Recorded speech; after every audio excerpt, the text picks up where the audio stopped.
boy who listened to the stars. In a forgotten corner of a quiet, windswept town lived a boy named Elias.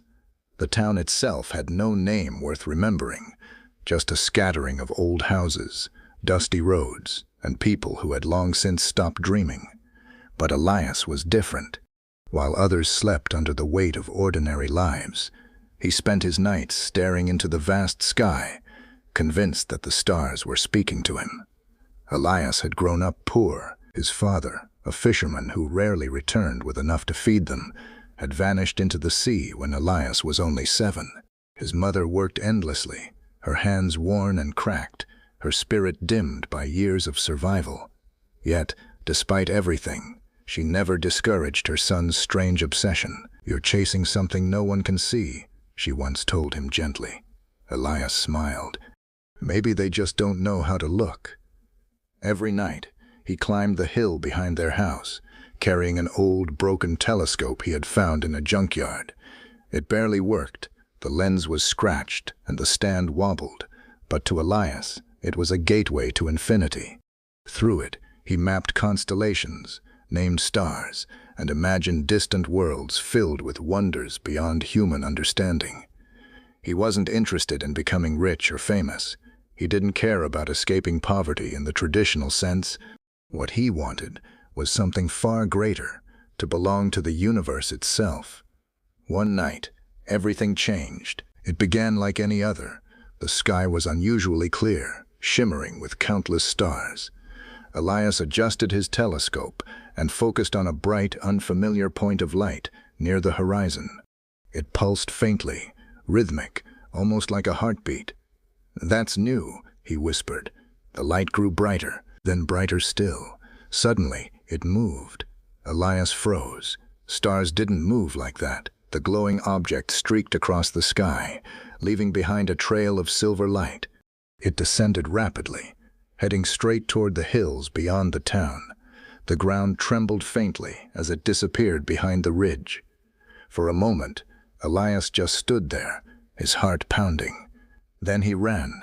He ran faster than he had ever run in his life, stumbling over rocks and branches, guided only by the fading glow ahead. The night air burned in his lungs, but he didn't stop. When he finally reached the ridge, he saw it, a crater.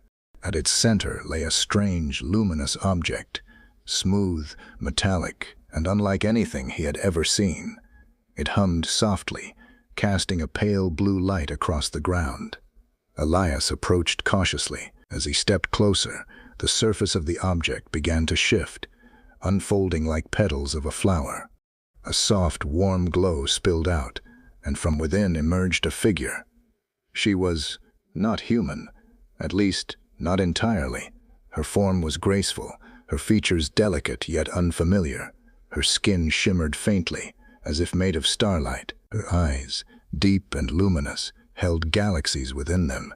Elias couldn't speak, neither could she at first.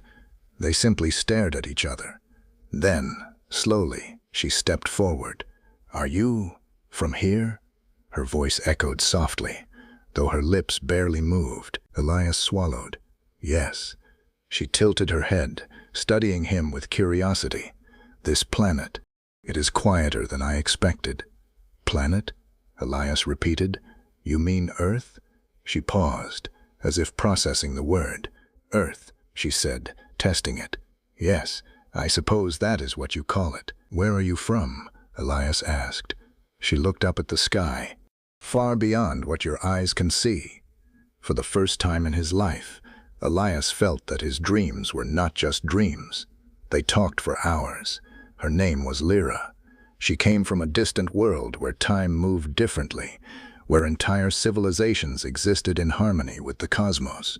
She had been sent on a journey, a mission to observe, to learn, to understand other forms of life.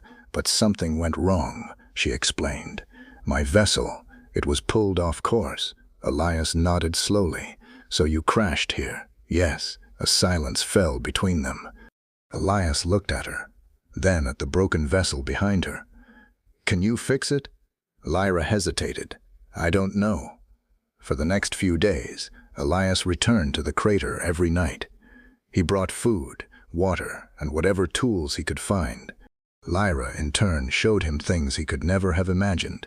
She taught him how to read patterns in the stars, not just shapes, but movements, energies, connections.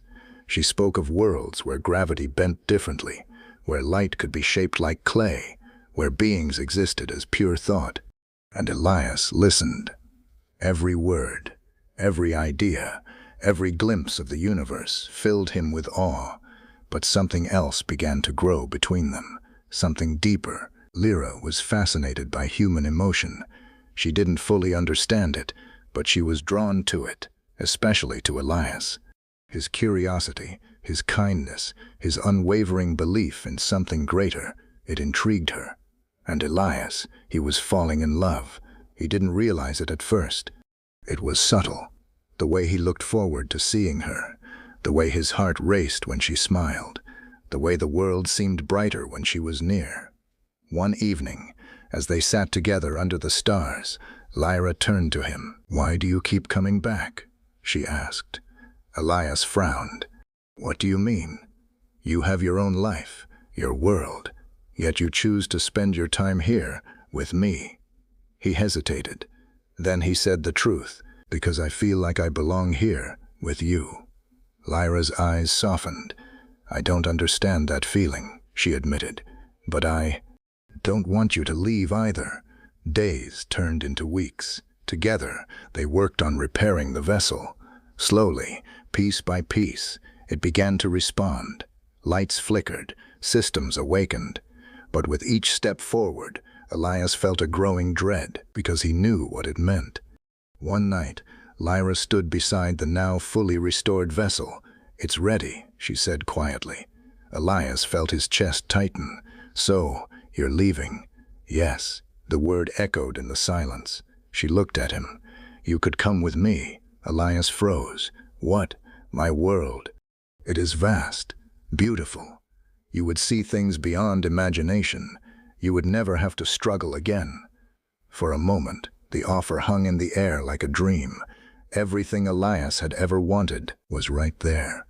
The stars, the unknown, a life beyond limits, and Lyra.